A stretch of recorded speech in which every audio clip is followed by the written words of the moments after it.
My name is Scott Close. I'm the Director of Investor Relations for EURASIAN Minerals.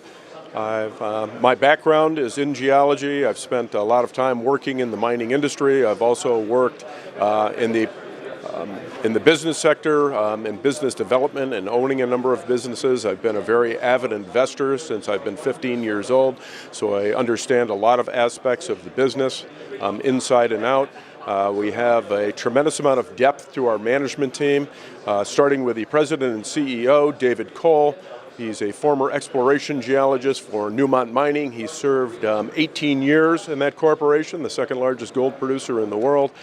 His last charge with the company was the head of exploration for the country of Turkey.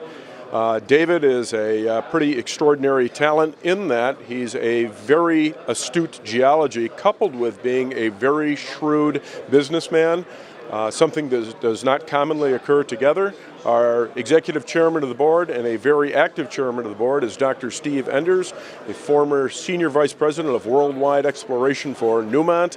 And prior to that, he was the president of Phelps Dodge Exploration when they were the largest publicly traded copper producer in the world.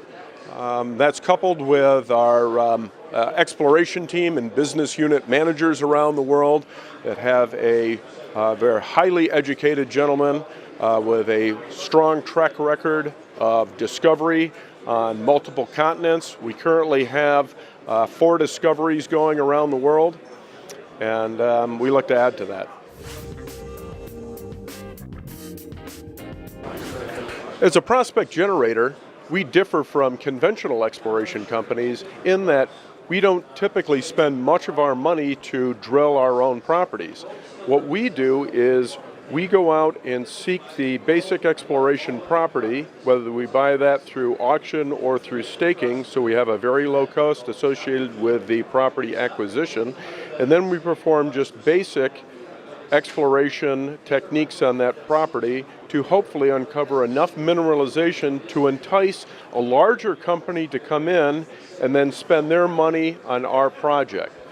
So at the point that we joint venture it, then the company that we partner with will reimburse us for the cost of the property acquisition and all of our exploration to that point. So at that point, we have removed all of the risk from the property. And then they spend their money to earn an equity stake in the property. And the earn-in may be anything typically from about $5 million US to $30 million US. And that time frame may be 3 years to 6 years. And then they would typically earn a 50 to 65% interest in that property. Obviously, we surrender some of the equity, but then we're not spending our money, and we have completely removed the risk from it. Our vision for the company is to become the prospect generator of choice for the major mining companies of the world, which, and with 148 properties in our portfolio right now, and doing business in 10 countries on 4 different continents, we are quickly achieving that goal.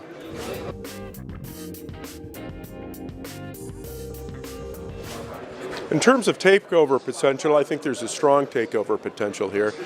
A lot of the major mining companies of the world are now earning tremendous amounts of money, and now they have a lot of disposable income, so to speak, to go out there and make acquisitions. And a lot of what's happened in the industry is that a lot of the major mining companies of the world have dramatically scaled back the size of their exploration departments. So companies like EURASIAN Minerals have in fact become the default exploration departments of a lot of major and mid-tier mining companies.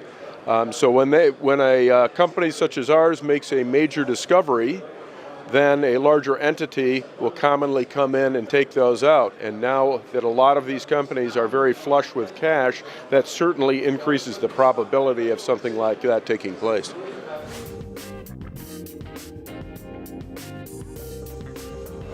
Eurasian Minerals has no debt whatsoever. We have about 46 million Canadian dollars in the bank right now, which represents about 45% of our share price. We only have 51 million shares outstanding. We only spend about $5.5 to $6 million a year, while simultaneously our partners are spending about $15 million on our projects this year.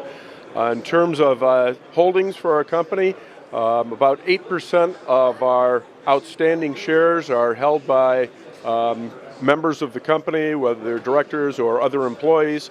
And then we have a strong institutional and industry ownership of our companies. Some of the largest shareholders of our companies are Newmont Mining, Freeport-McMoRan, Barrick Gold, Antofagasta, the International Finance Corp, the investment arm of the World Bank, Sprott Asset Management out of Toronto, a very shrewd resource management company. And then we have a number of hedge funds out of the New York area that are heavily invested in us, along with San Francisco and some other areas.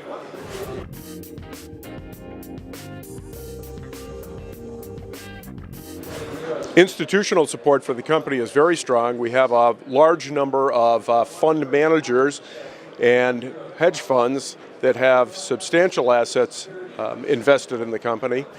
A lot of them may not be recognized by the European investment community, but they certainly are in North America.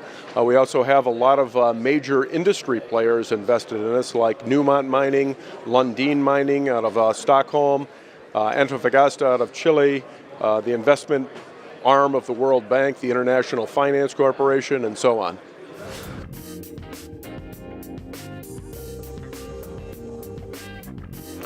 Over the next year, investors can look for a lot of news to come out of Eurasian Minerals.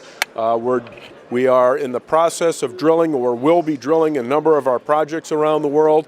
One of those is our Akarca gold-silver discovery, located in western Anatolia in Turkey. We have joint ventured with Centerra Gold, where we continue to come up with solid results and continue to expand the footprint. The gold and silver mineralization, we're getting long intercepts there, and the mineralization is hosted very close to the surface with very easy metallurgy. We have a number of projects that we are drilling or will soon be drilling in Arizona and Nevada in the southwestern United States, and we'll continue to explore our large gold system that we now control in Australia called the Coonenberry property, which is a land position that we hold right now with 2,360 square kilometers, an entirely new gold district. We are shopping that around very aggressively to the major and mid-tier gold producers of the world.